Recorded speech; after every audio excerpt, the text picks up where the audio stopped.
So, welcome to session 5 on advanced algorithms. Last time we talked a lot about W1 hardness and about how certain problems are probably not in FPT.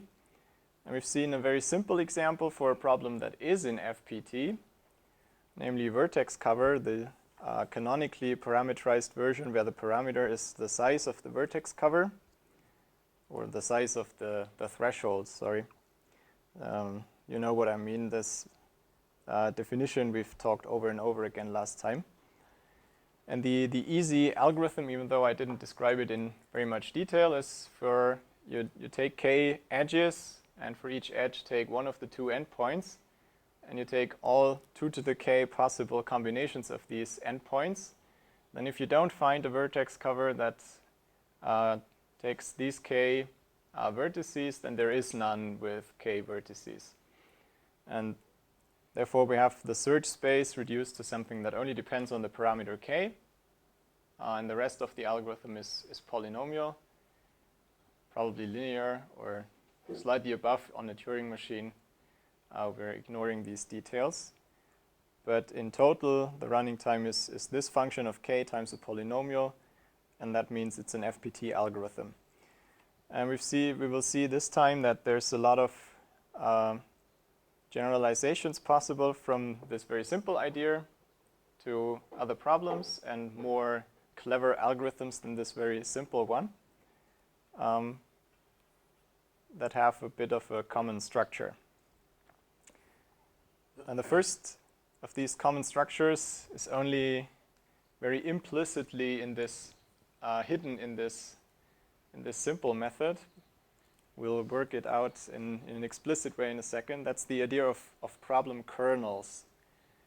And maybe, well, in terms of the FPT literature, kernel is a well-established term, but you should think of something like preprocessing as the core idea. Let me pick this very fine pen. Oh, it is. The idea is you pre-process a problem before you start with a tough algorithm that tries to exhaustively search for solutions, and reduce the size of the instance before you go.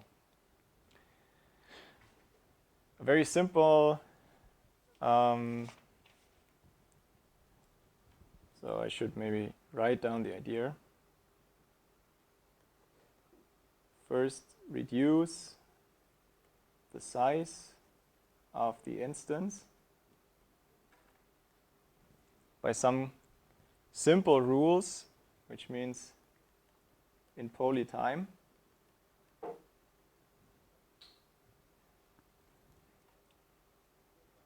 Without changing the outcome, of course.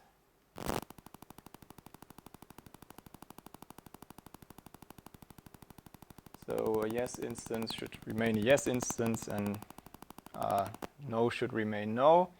Usually we will also be able to transfer the solutions for the search problems and so on. So most of the algorithms are formulated for the decision versions, but you can follow their steps and then construct the solution also.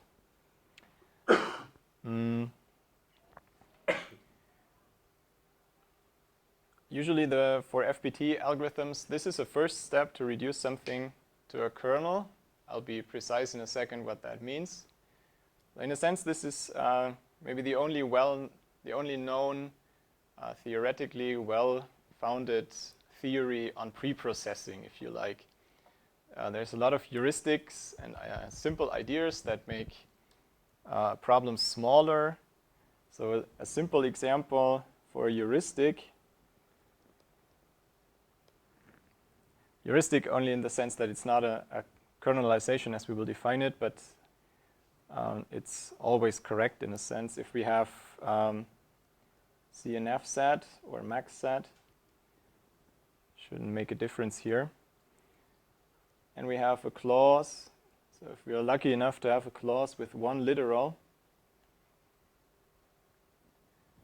you probably guess what to do, right? So this is a very simple pre-processing rule where you remove all these literals, and if you're very lucky, then also the formula is already, in a sense, gone. You set certain variables, then it further literals shrink, and so on and so forth.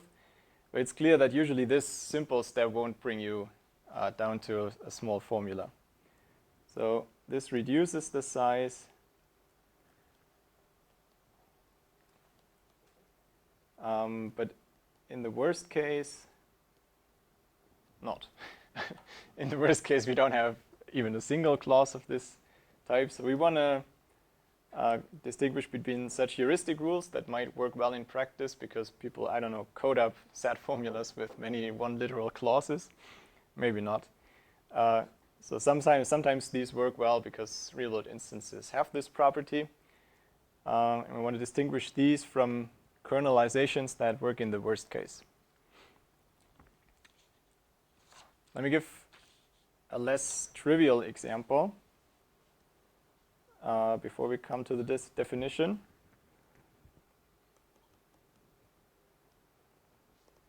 And one more time, we'll look at our famous vertex cover. I think for the rest of this session, I'll just abbreviate that because it will occur the one or other time. For vertex cover, there's also something like one literal clause. The most trivial thing is if I have isolated vertices. What do I have to do with those in a vertex cover instance? Okay, too easy. You can just ignore those. And vertices of degree 1 also hardly ever play a role.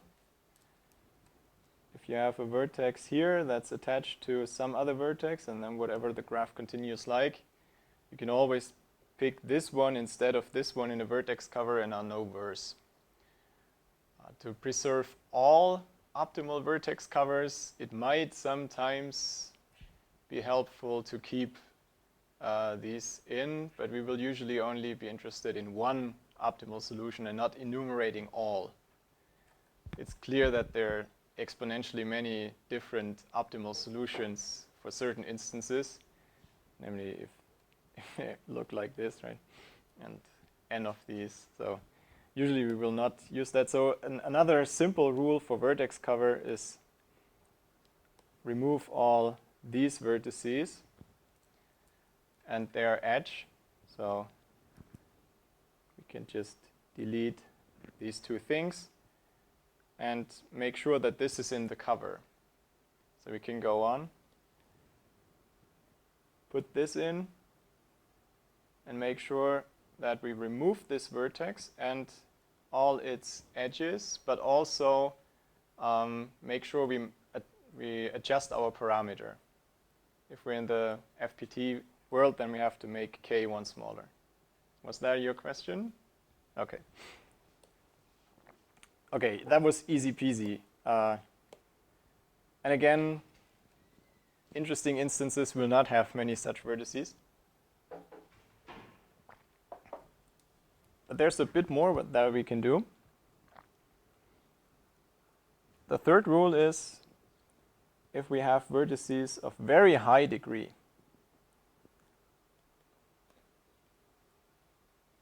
So now we're assuming that we're only interested in the parameterized version of the problem. That means we are given a graph and this k, so the threshold. Is there a vertex cover of at most or exactly k nodes, say? And we can then consider all nodes that have degree strictly larger than this threshold. And what that means is to cover all their edges, we can either put this high degree node in or all its neighbors. But all its neighbors is already more than k. So there's no way we can complete a vertex cover with k nodes unless we pick this high degree node. And it's a simple argument that we can actually remove all of these in one step.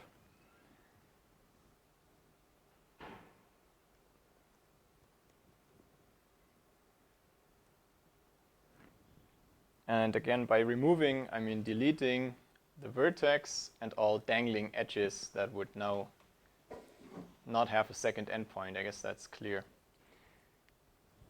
And adjust the parameter.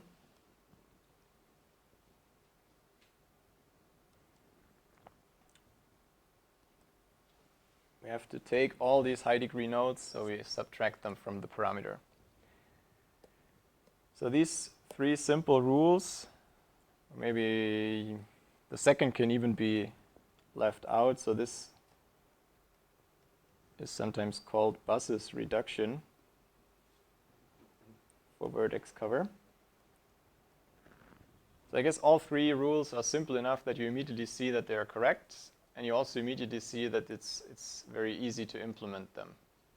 But you might object that they might not change a graph at all, right? Yes? You should also mention that you probably want to repeat the steps as often as you can, because after each reduction, k can change, and this means all other steps could be repeated again. Okay, so the question was, should we repeat the steps? And of course, we should.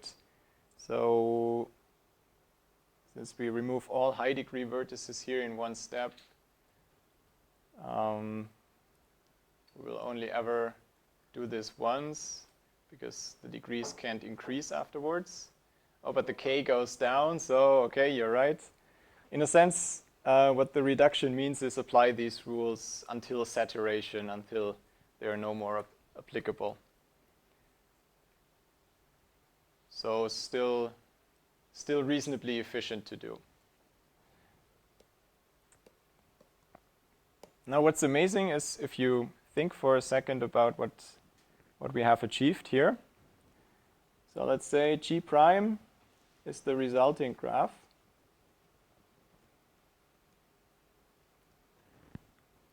Which then has the property that all vertices have degree less than k. Now at this point we can be generous and just refer to the original k.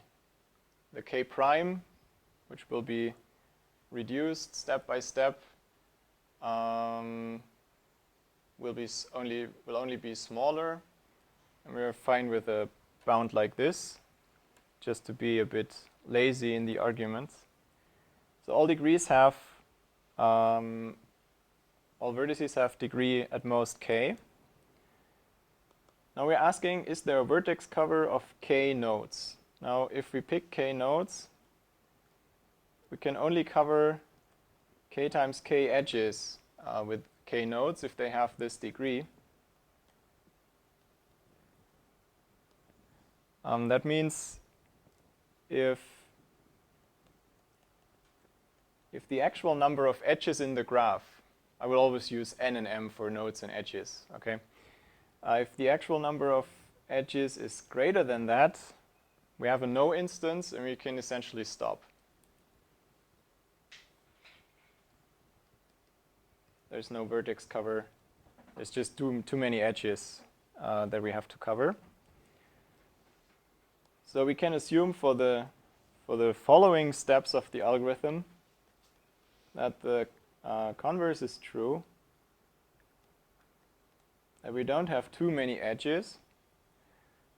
And well, actually, since we applied this rule 1, remove isolated vertices, they also have degree at least 1 or maybe 2, even if we do the second rule as well. And that means also n is bounded. Well, let's be just very generous. If we don't have isolated vertices, then we can have at least, at most, the same number of edges, probably some less.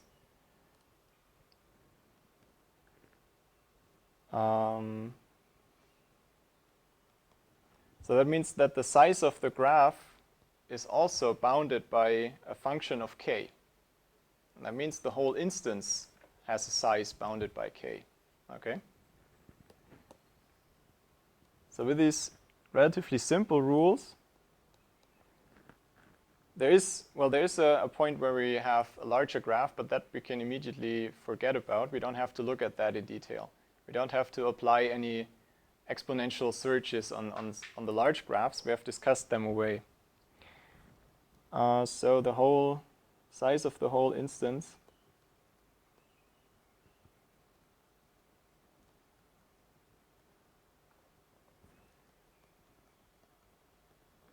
is only a function of k.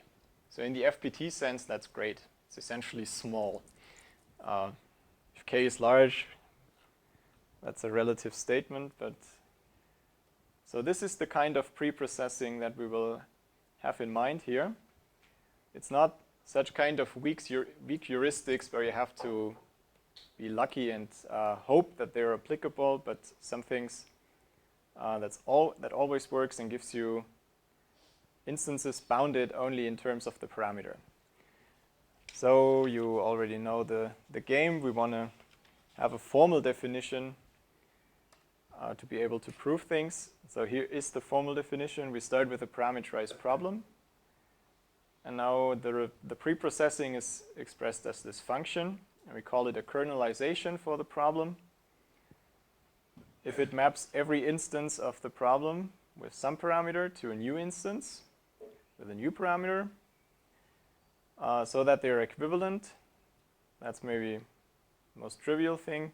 We want to have a function that we can compute in reasonable time, poly time, and the size of the resulting instance should be bounded only in terms of the parameter.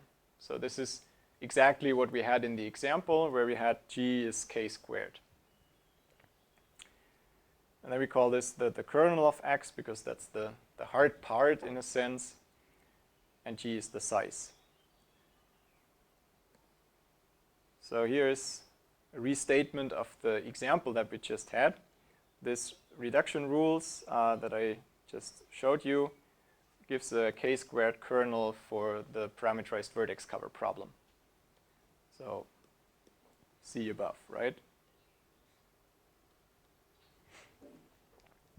So this is the kind of kernelizations that we hope to find. Now you might, don't want to spoil the surprise. Let me first give the introduction.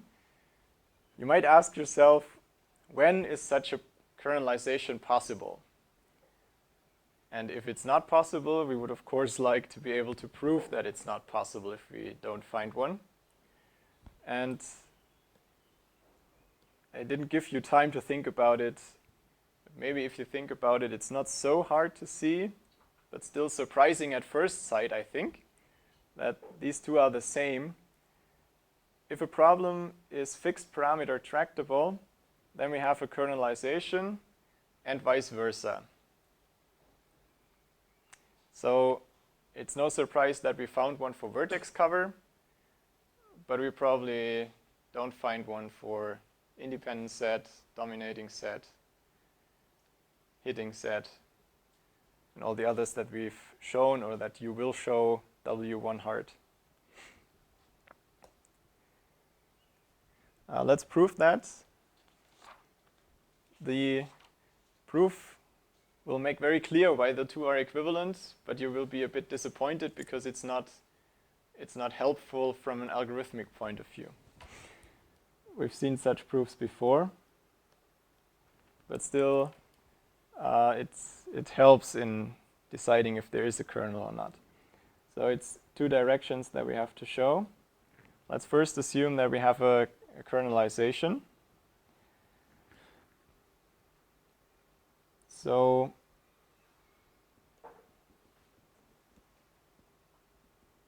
kernelization, that's this function k.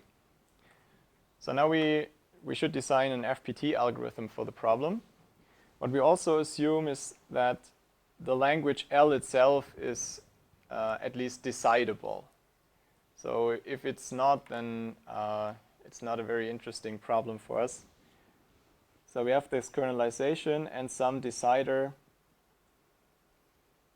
for language A, L, with some time bound, but I mean it's not bounded in anything. It's just there's a function that tells us how long this runs.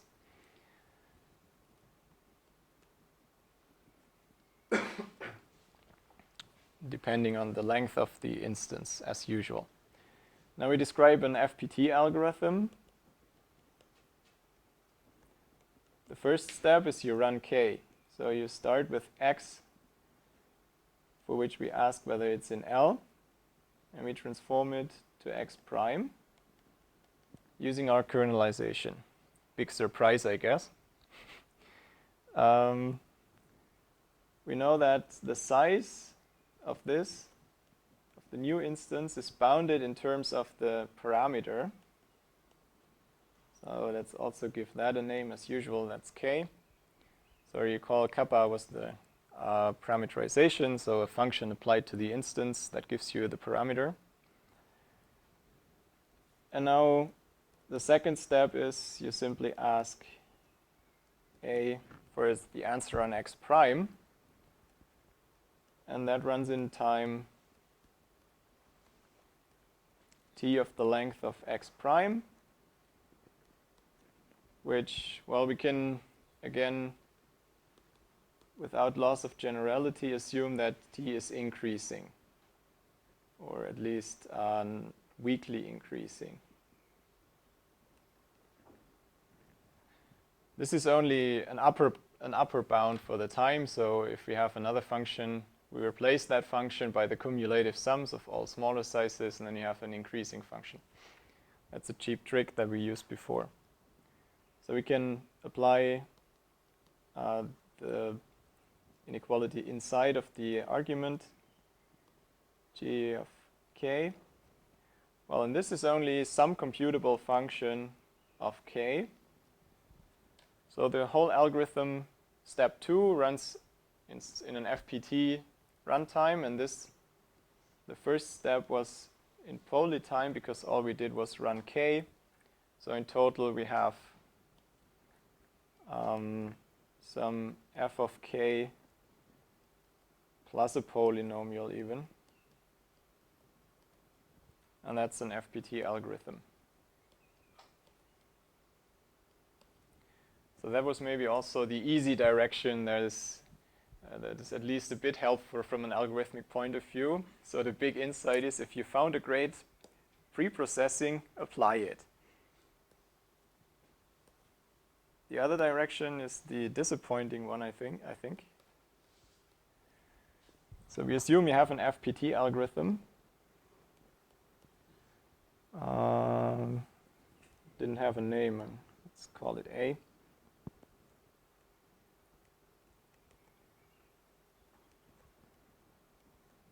So for our problem,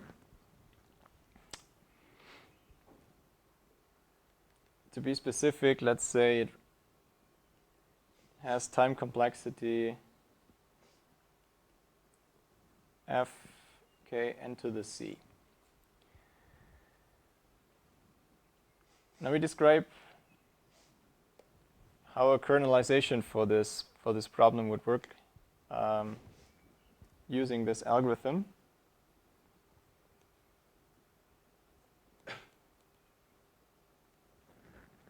So the first step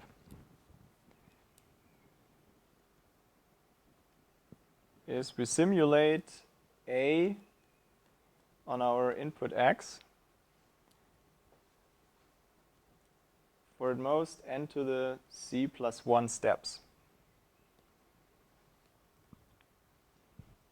So this is certainly polynomial time, because we stop if it hasn't finished yet. And then there's the two cases.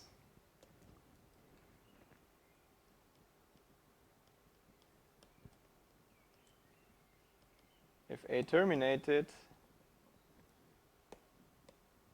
within these number of steps, then we know the answer, because A gave it to us.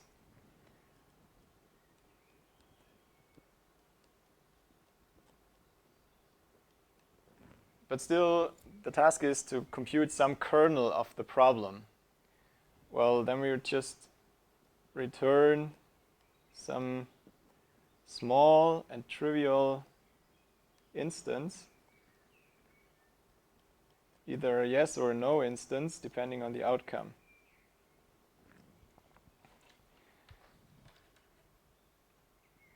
This actually requires that the problem that we had before is non-degenerate in the sense that there are inputs that are not in the language and there are inputs in the language. But certainly, if we have one of these very interesting problems where there's only one outcome ever, then the reduction is even simpler, right? I mean, then it can never happen that we have another instance as input, so we don't have to ever do anything. Just reduce it to a one character string or something. So that's relatively boring, and for all problems you will have a clear picture in mind what a trivial yes or no instance looks like. The second thing that can happen is that we aborted A's computation.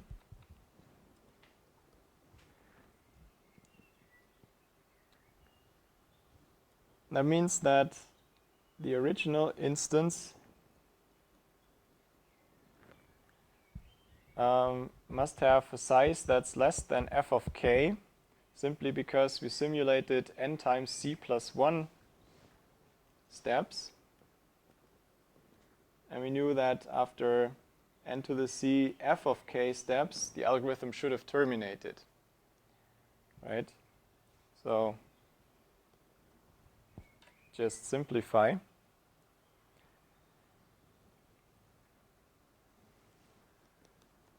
And that means the original instance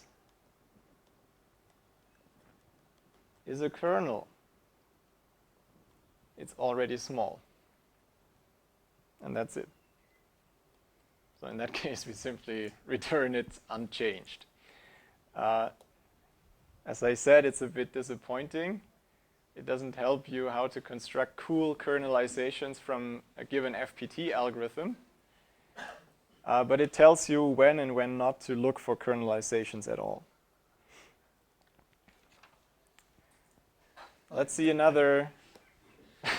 Okay, you like the theorem.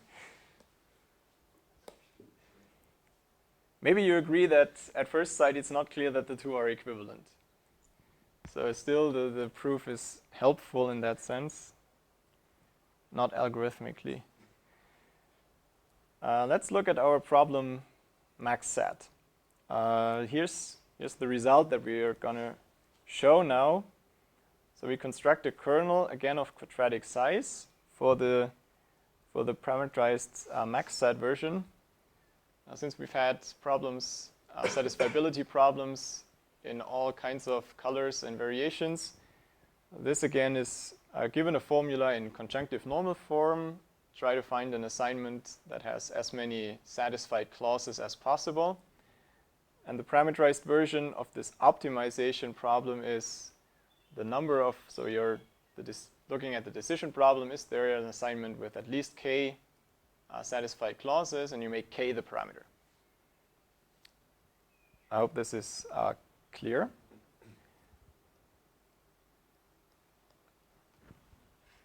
Now to make writing up of examples a bit easier, let's do the following convention. If we have some formula, so this is a prototypical input. It's some input. It has a repeated clause, which is for a general set, for ordinary set problems, is not anything you would be interested in. But for max set, you have to keep the two copies because it changes the number of satisfied clauses, right? Another convention that I want to make is we encode such an instance as multi-sets. So each clause is a set of all literals, and the formula is the Okay, and the formula is the multiset of all its clauses, and we allow multisets again because it might change the value of the objective if we have multiple copies of the same clause, even though that's it's not very interesting in most typical applications, but who knows. So certainly the length of an encoding should be proportional to the number of literals. And we make one assumption, namely that each variable shows up in each clause at most once.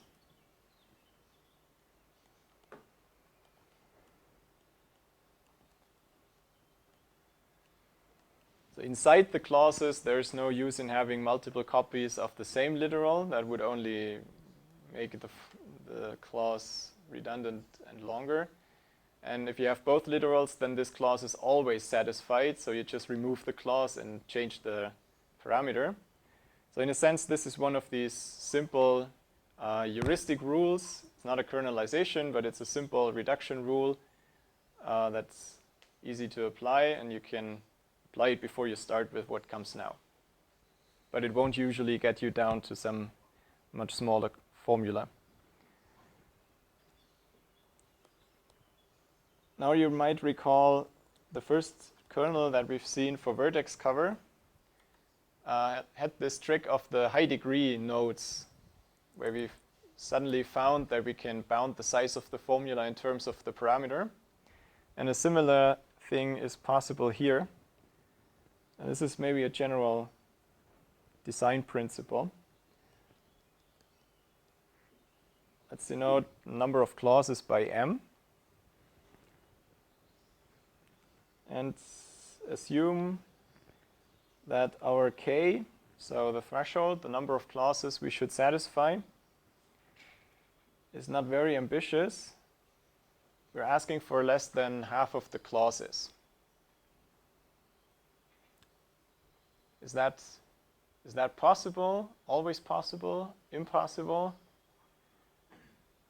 Any immediate guesses?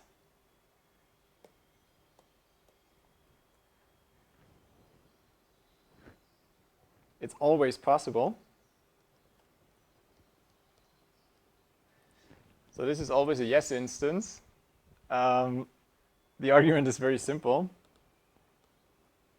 Choose any assignment, pick a random one, whatever. Then check how many clauses it fulfills.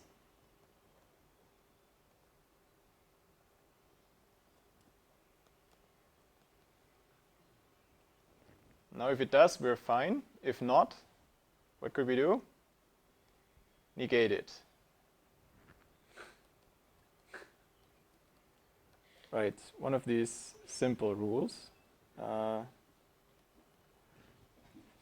it's, if a clause is not fulfilled by some assignment, then all the literals must be false. If you negate it, then essentially all are true, so all are satisfied. And since this is just less than half, then the negation means that now m half rounded up are fulfilled. Okay, simple enough. And that again allows us to assume that we have a larger parameter than this. The only interesting case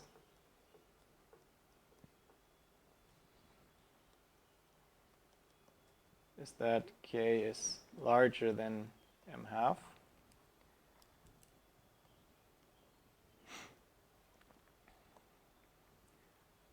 Or if you turn it around, we don't have such a large clause, such a large formula in terms of the number of clauses.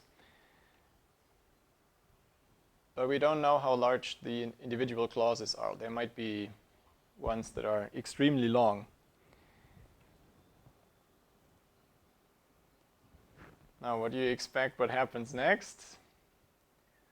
Well, we try to get rid of the long clauses. Then if we succeed in that, we have a small instance. To do so, we partition the clauses, the multi-set of clauses, into the long ones and into the short ones. That's the set of all clauses. I've been a bit sloppy, but so those that have at least k literals. And naturally, these are just the others. Now you might remember our assumption. So I didn't give it a name or something. Let's just call it star.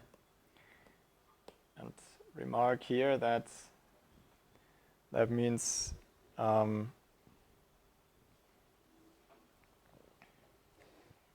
we also have k different variables.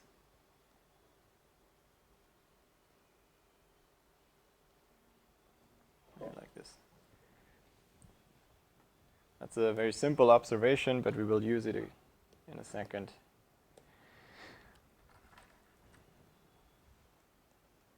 So,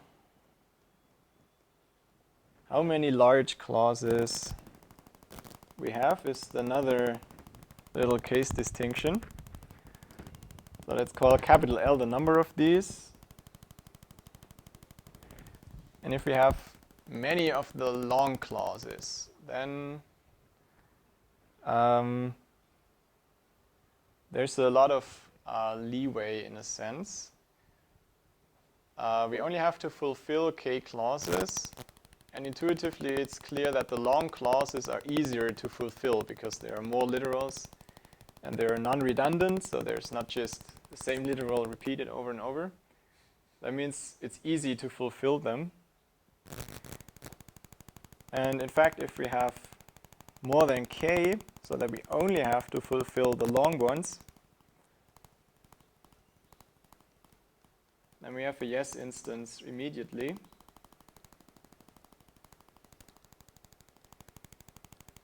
Because we can pick k variables from k long clauses. Some pigeonhole principle thingy, and you set them so that the variable that you picked from a certain clause makes it true, right? So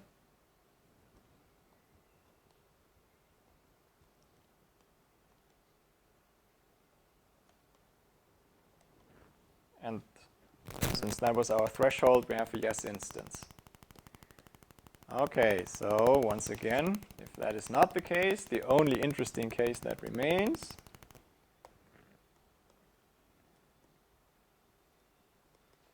is that L is less than k. And now we consider a recursive call, if you like, to the same problem. So this is where we finally construct a new instance.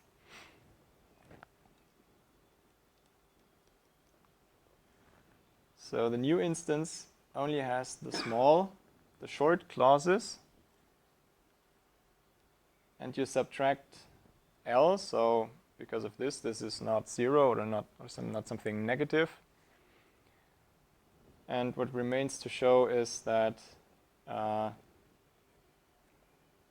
new instance is a yes instance if and only if the old one was such.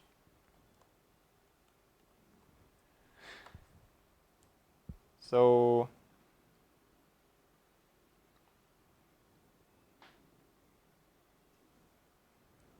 by the same trick as here, we can always fulfill the long clauses in isolation by picking one variable from each.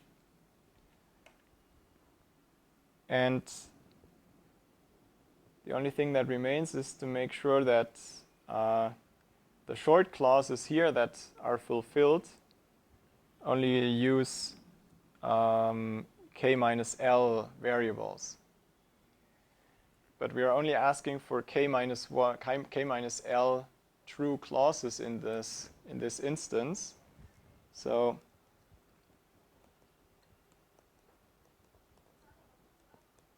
if this is a yes instance, then we have an assignment that fulfills so and so many short clauses.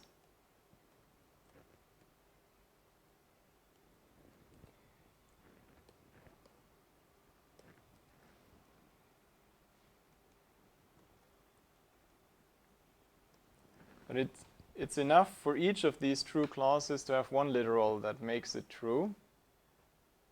So we have at most k minus L variables that this assignment really depends on. All the others we can still change.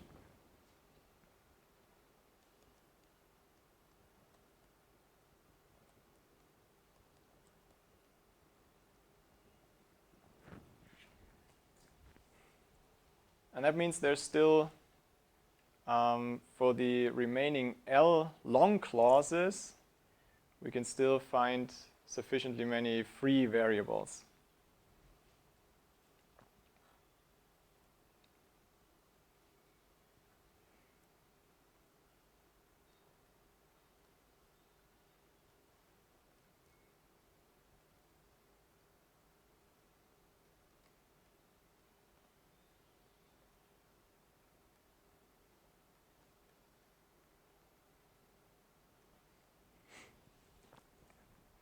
And since each of those contained at least k different variables, we can never run into a dead end here.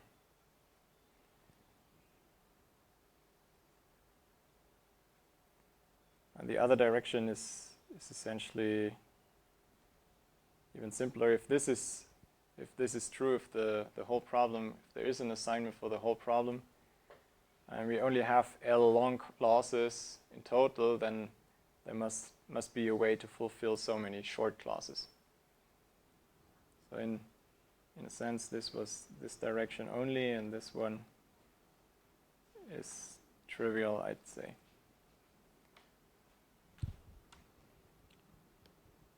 Okay, so we found a new instance of the problem, a smaller one hopefully, but how small is it really? Each of these clauses here has only clauses. So was it strictly less? Yes.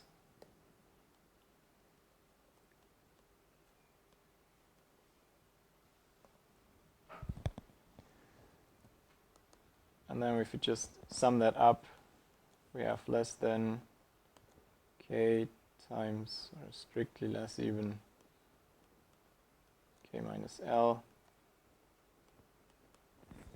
We have at most k squared literals in the formula of the resulting reduced problem.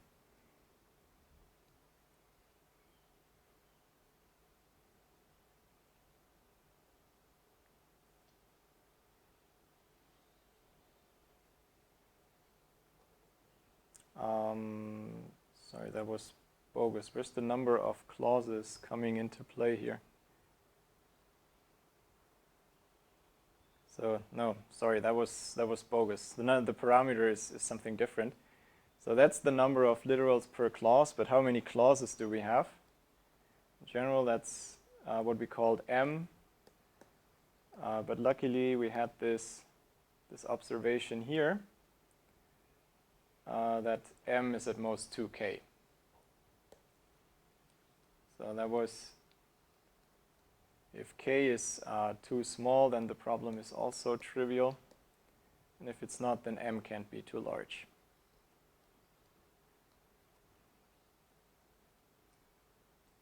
Okay. We should briefly check that we can compute all these things in polynomial time. Essentially, we have to go through all the case distinctions. Now here we have to just count things. Here we have to partition the literals, the clauses. That's all pretty simple. The only thing here is pruning away clauses in a sense and counting things.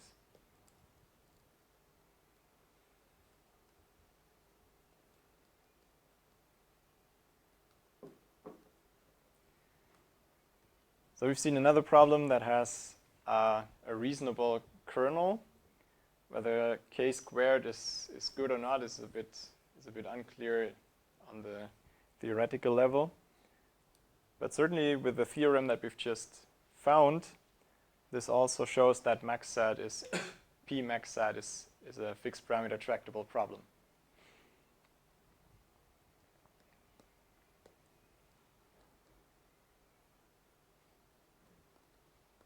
Just for reference.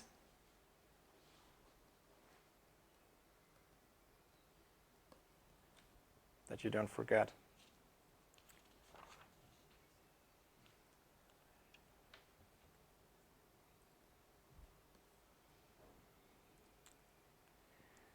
Okay, that's so far for the maxsat problem.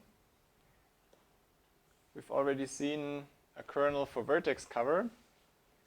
And you remember what the size of the kernel for vertex cover was? It was also this kind of magical k squared. But we can do much better for vertex cover at least. But that requires a little digression to optimize it, to mathematical optimization. I guess in this room, most have already heard about linear programming, so it won't be a big issue. We won't really need things except that we at one time say that as a black box, there's a polytime solution for certain kinds of problems. But still, I'll try to give a brief self-contained introduction to what this is about. First, the term program is maybe very confusing nowadays. The point is that the theory of linear programs and integer linear programs to a certain extent predates the existence of real programs. It was essentially developed in the same time, and part of it during World War II. So at that time, program meant something like writing down things in such a structured way. It's not exactly a program that as we use it for computer programs today. We would nowadays call this an optimization problem. And for vertex cover, we can formulate one such. So just to remind you, in case you forgot, the optimization version of vertex cover is given a graph, and we ask for the size of a minimal vertex cover and also for some certificate or witness of that size. We can formulate a linear program. So linear in this name refers to the fact that all the functions that occur here are linear in terms of the variables. There's no x squared and so on occurring. So we ask for an objective function that just sums up the values xv. And here we use one variable for each vertex in the graph. As is usually done, we can say the graph, so the set v, capital V, is just the numbers 1 up to n. And then this is an ordinary vector, but it's kind of nicer to write it like this. Makes it easier to interpret. So we want to find assignments for these variables xv so that this function, the total of the vector, is minimized, subject to some constraints. Otherwise, it would be just set everything to minus infinity or so. First of all, here we require that each variable is just a binary variable, 0 or 1. And we require for every edge that the sum of the two variables is at least 1. So this is exactly a reformula formulation of the vertex cover problem. Every edge must be covered, which means for every edge, one of the endpoints must be taken into the set. In the end, of course, the vertex cover will be all the axes that are set to 1. It's also easy. And up to now, this is just a reformulation. Some might prefer this, some might prefer this. But of course, this won't help in solve an NP-hard problem. But there's certain transformations that we can do on this level that have no equivalent in the combinatorial world. It's well known that if we drop this, so if we drop the integrality constraint and replace it by this, then we obtain a linear program without the integer prefix, which means we allow arbitrary real variables. And this has been called a relaxation just because we relax the constraints. We require less, easy enough. And the fact that we will just use here is that LPs can be solved in polynomial time. Something like an ellipsoid method, even though in practice people stick to simplex methods because they're faster, but in the worst case it's not polynomial time. I mentioned that at the very beginning already. And we will also ignore numerical problems that in this case might should not occur, but in general might be a problem, but we will ignore that as well. So this is just our black box for this lecture. Whenever we write up a program that's only linear and only involves real variables, no integer constraints, no integrality constraints, then we can assume in poly time that we are given a solution. And the solution consists of an optimal vector x. That's this one. Well, one trivial observation, this optimal vector here for the relaxation. So let's say I add okay, let's do it the other way. Say the original with the integrality, say, is with an I. The optimal solution for the original integer linear program can only be worse than in the relaxed one because we added constraints. Or in that direction, we dropped constraints that can only allow more solutions that are possibly better. If they're not better, we won't take them. So since we're minimizing, the solution of the relaxation is a lower bound for the integer version. And that's basically what we will use. So let me repeat once more. There's a combinatorial problem where it doesn't make sense to say I pick this node by 2/3. But if we allow such a relaxation, we can apply other machinery, and we still get certain bounds that we can use and that have combinatorial meaning then. In this specific case, we will use it as follows. For the resulting variables, we can divide the set of nodes depending on the variable. There's those where the program is undecided, and this is the point where, of course, numerical issues are a bit tricky. Deciding whether this is exactly 1/2 or slightly above or below is maybe an issue in an implementation. But since the problem here is relatively harmless in terms of the numbers in the LP, you can probably find an epsilon so that you can prove if it's below this 1/2 minus epsilon, then it's actually really below 1/2, and if it's 1/2 plus minus this epsilon, then it's exactly 1/2 or something like this. As I said, we will ignore that. Based on these sets and using this black box, we can define another kernel for vertex cover. The first part of this theorem tells you how the new vertex cover looks like of the reduced instance. And the second part says that essentially, so this is a graph that has so many nodes, and the number of nodes is linear in k, bounded by 2k, which is a lot better than the squared k squared that we had before. And moreover, so this tells you this is the reduced instance. Only take the nodes where the LP was completely undecided.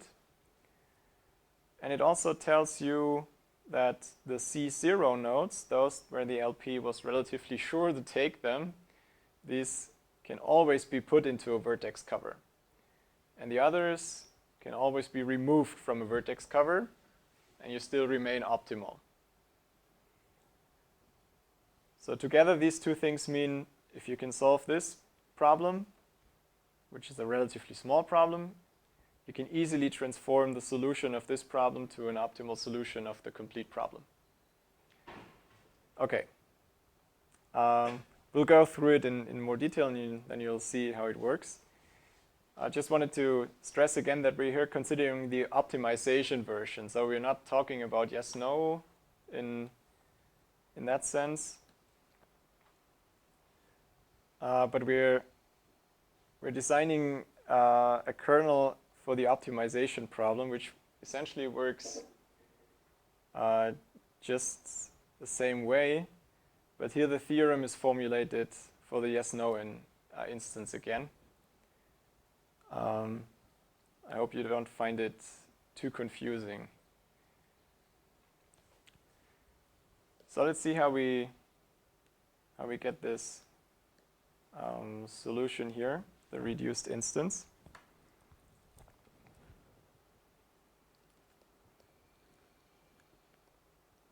Now let's first look at this property that any vertex cover can be transformed into another one that satisfies our specific form, includes all C nodes and excludes all I nodes.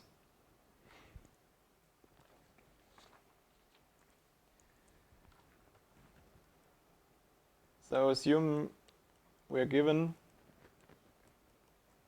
an optimal vertex cover for the complete graph. And now essentially we want to show that S prime, which is just S where we remove all the I nodes and we add all the C nodes. So those with small value adds those with high value. It's also an optimal vertex cover. And to do so, we will define two sets so that we can rewrite this where we only, so here we have essentially disjoint sets by definition. So Si is those in I0 that are really in S. We will use these sets to show certain properties about their sizes.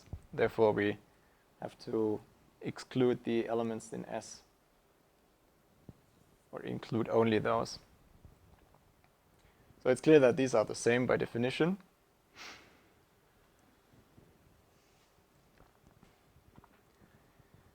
Now, essentially, there's two things we have to show. First, we have to show that this S prime is a vertex cover still. And the second thing is it shouldn't be larger.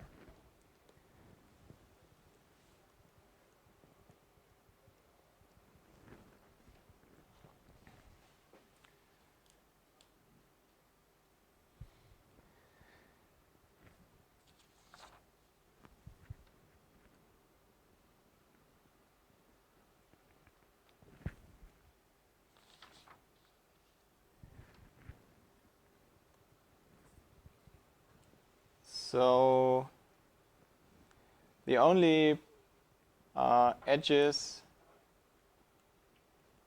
that can cause problems are those where a node is removed, right? If I add nodes, that never causes problems. So I essentially remove nodes from I0.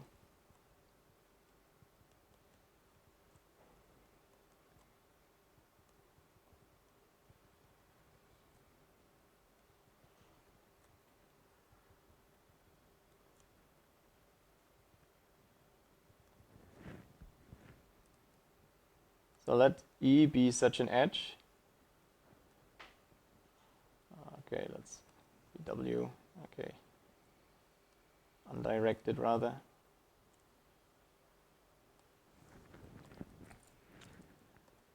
And say B is in I0.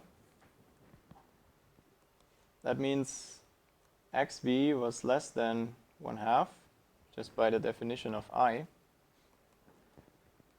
And that means that xw must be greater than 1/2, since we had this constraint for each edge that the sum of the two must be greater or equal 1. And we remember this one. So if one node is in this set, then the other must be in this set, otherwise the constraint would not be satisfied. So W is in C0.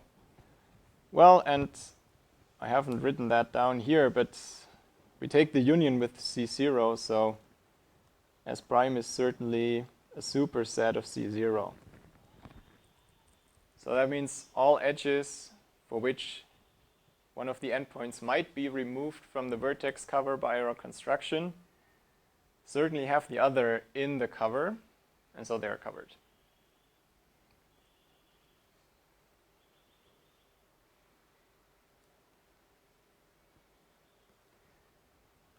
The second thing is that our S prime must be optimal still. And here it's handy to argue about these sets. So we remove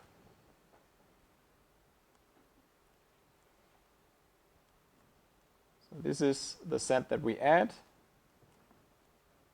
And if we remove more than we add, then the size has not increased. So to show, well, suffices to show that this holds. Up to now it's a claim.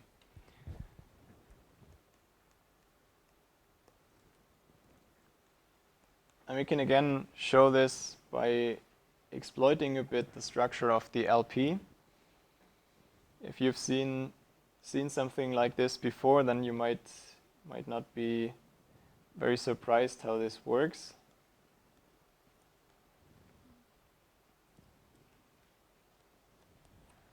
We modify our optimal solution X a bit, and then we will try to show that by this modification we get a contradiction to the optimality of X for the LP.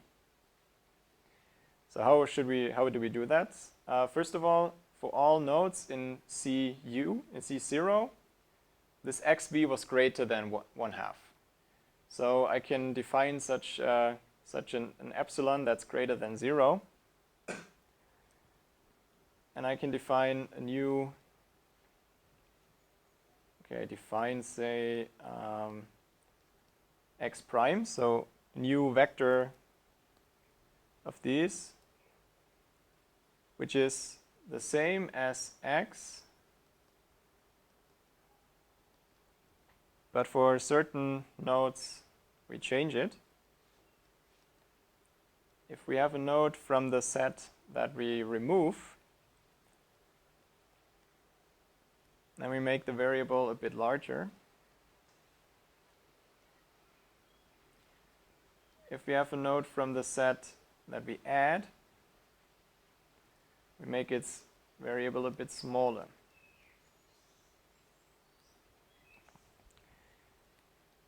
Now this is still greater than 1/2 by the definition of epsilon. So this is a subset of C. Right? It was all in C that are not in S. And epsilon was defined small enough so that this is still greater than 1/2. Now we'll show that the x prime also fulfills the constraints of the LP, which were that for every edge that connects two nodes. The sum of the two variables should be greater or equal 1. Now I show this for the primes.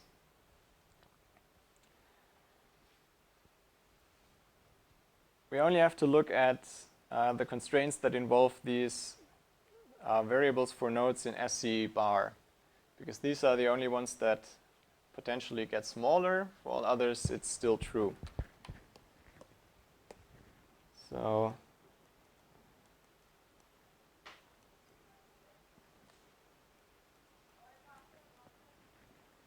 say one of the endpoints, V, is in SC bar. And then there's a few cases. So these are the only interesting ones. For others, we only increase the variables.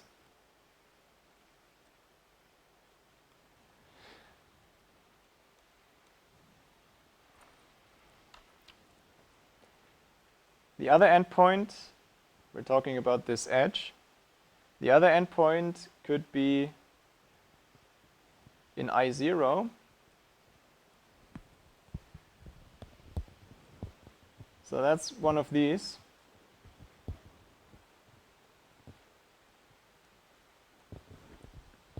That means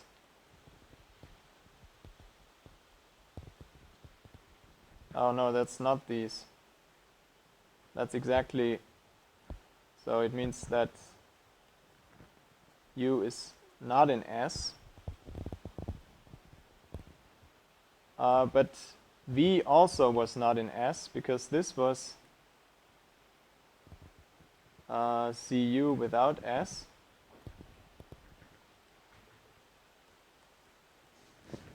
And that's a bit unlikely for a vertex cover. So we assumed that S is a vertex cover. So that's a contradiction to our assumption. So this case can actually not happen.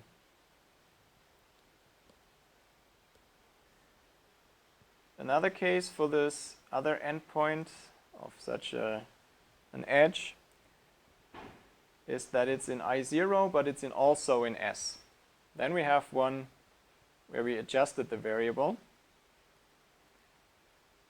So that means if we sum up these two new variables, we've added epsilon once and we've subtracted it once, so it remained the same.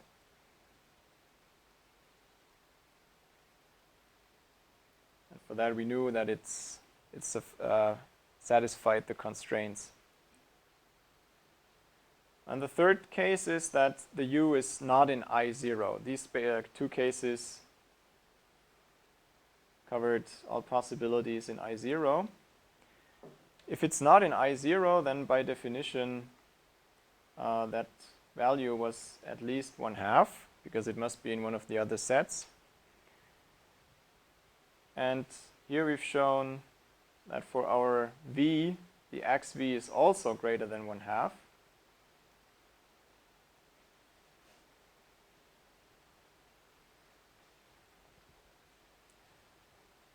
And I should say,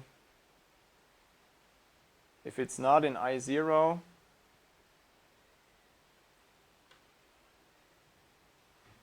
and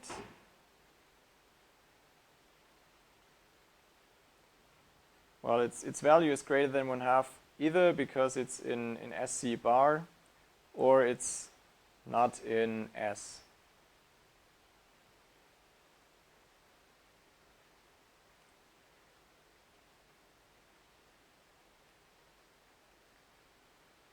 Then this is also fulfilled. Okay, so what do we have? We found a new vector where we changed a few variables and it still satisfies the constraints of the LP. So because we assumed that X was optimal for the LP,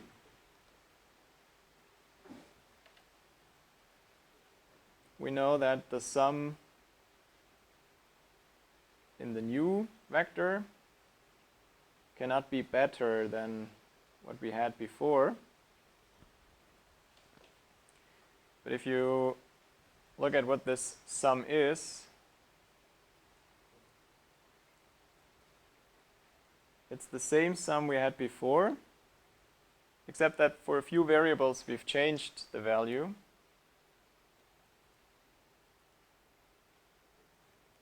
Namely, for as often as we had elements in here, we added epsilon, and for the others, we subtracted epsilon. Now we have the same sum on both sides, and the epsilon is positive.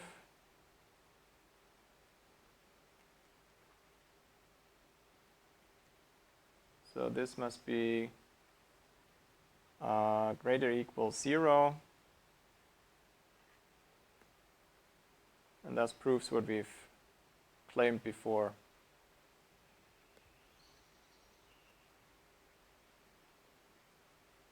The nodes that we add are at most the nodes we subtract. So the vertex cover size has not increased. It probably also hasn't decreased, but that's easy to show because the other one was optimal. Okay, that was a bit premature. I'm sorry. But since it's so satisfying to draw boxes, this is the end of the proof for part 1 of the theorem. So we've shown whenever we have a minimal vertex cover S, we can add all these, subtract all these, and still have an optimal vertex cover. To make this useful, we also have to show that the remaining instance can be solved efficiently in a sense, so that means bounding its size.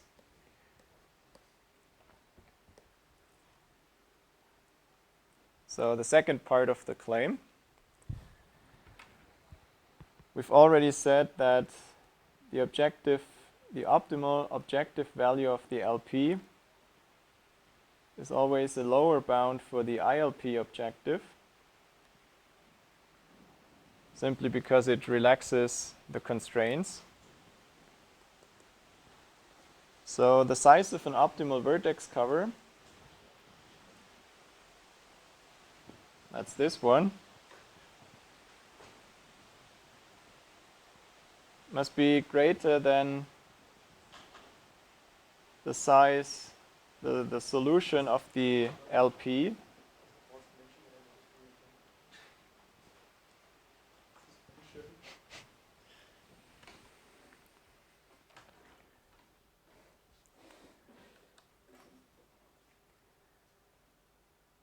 I should add here that we consider ILP and LP for the reduced instance.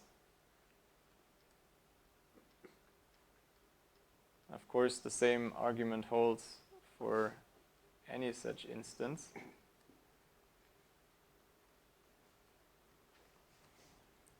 So I didn't mention this notation is for induced graphs. So it's the graph induced by the subset of nodes, which means it's the subgraph where you pick only the nodes in V0 and all edges that are between those and delete all others. So for this instance, we can set up the two optimization problems, and we can show that so this is an optimal vertex cover for the G, for the induced subgraph for V0. And this is an optimal ILP objective, which is greater or equal than this one. And this is, if you add up all the variables,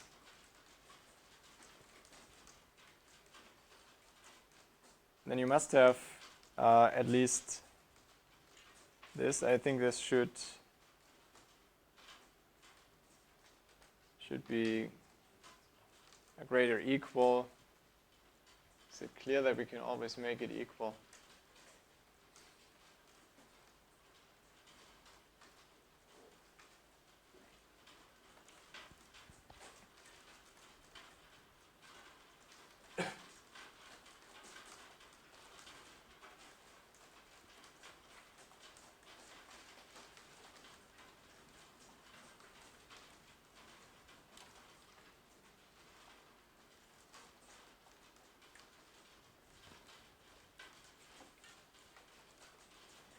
We were using here the same x as before, for the sub LP, where we deleted the variables for the other nodes and the constraints for the other nodes.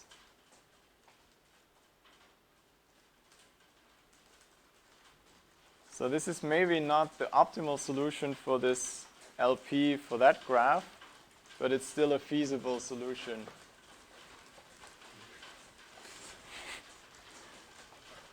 Armageddon outside, so I'm interested to see whether you can hear this in the video later.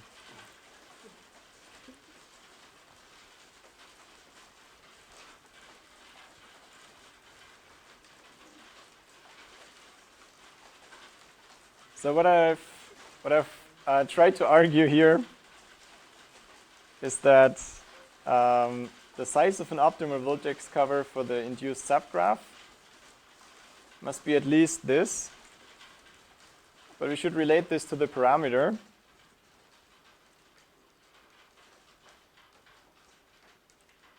If the number of variables where we set the variable to exactly 1/2 is too large,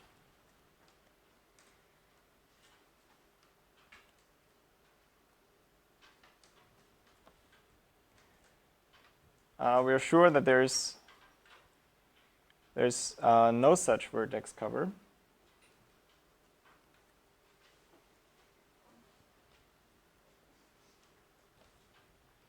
Because this would contradict that inequality up here.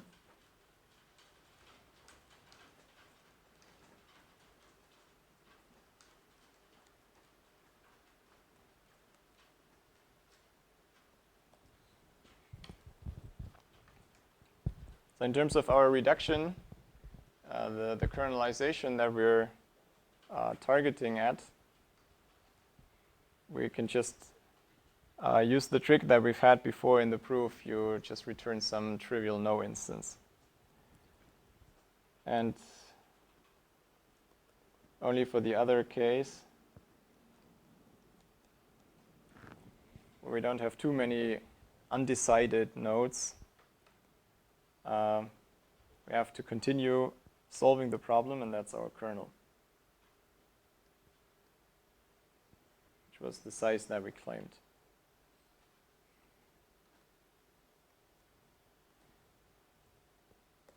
So wrapping up, we can for vertex cover use this LP relaxation trick to reduce it to an instance that's much smaller than the original one, and only depends on the parameter in a linear way and not quadratic anymore.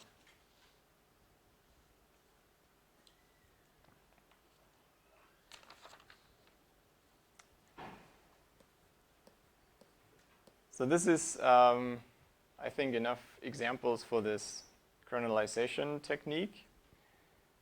For many different problems, you can also apply similar tricks, and there's a lot more to do, but we won't have time to cover all that in the course.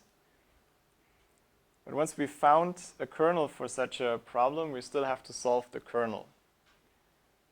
And in terms of an FPT algorithm, we're essentially already done, because we only required a function in terms of the parameter, and we're not interested in that function. So if we have any reduction to a kernel, no matter how large, as long as it's only depending on the parameter, we're fine from the FPT point of view. But in practice, we would like to solve the remaining kernel as efficiently as possible as well. And for that, there's another algorithmic technique that's called depth-bounded exhaustive search, or depth-bounded search trees. But I found search trees a bit confusing because it has nothing to do with binary search trees.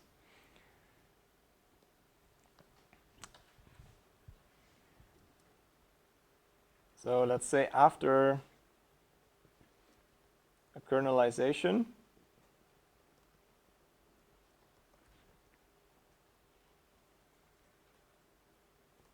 still have to decide the kernel.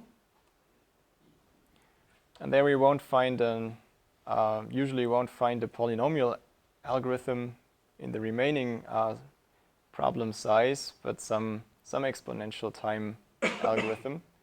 And I want to try to make the base of the exponent small.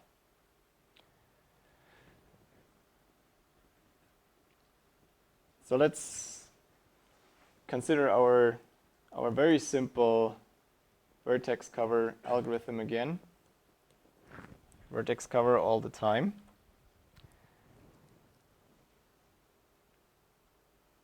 Our simplest version was for each, well, for k edges.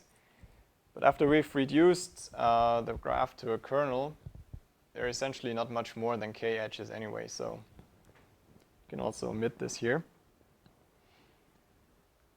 So for every edge in the remaining graph,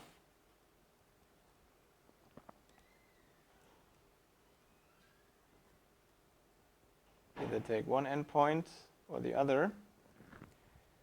Well, and when I talked about this the first time, I was just trying to show that vertex cover is in FPT. Now, for an algorithm, we have to be a bit more specific about how to proceed. So what does it mean to take either U or W? So if the edge is UW, VW, then we fix one component of the potential solution. So the solution gets V added. Then we remove V from the graph, including all the edges adjacent to it. And because we know these are all covered, there's nothing lost. We cannot remove the other node because it might be needed for another edge. And then we solve the resulting problem recursively.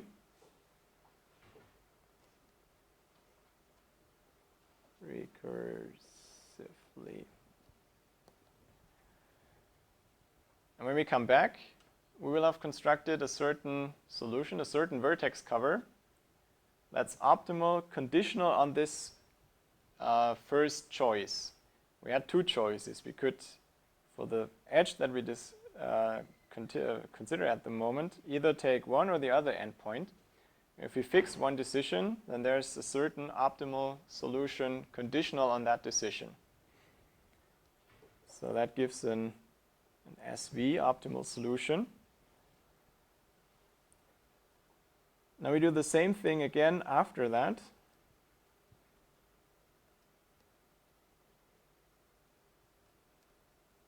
Where we copy essentially the same again. So we remove W and recurse on the graph. And that gives us another solution that's optimal, conditional on this choice. And then when all this returns,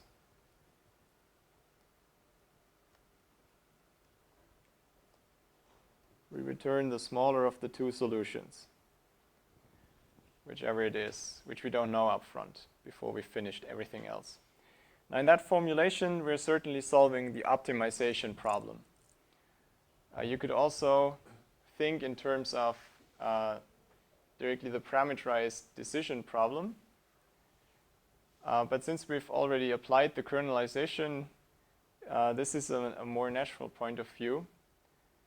If you're only looking for the decision problem, you might at some point be able to prune a certain part of the tree, because you already know there's not going to be a solution above or below your threshold.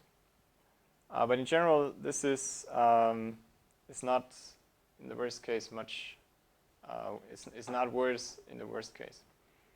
So we will usually just describe the algorithm that computes the optimal solution in that case. And we're in the parameterized realm only because we already applied the kernelization. Okay?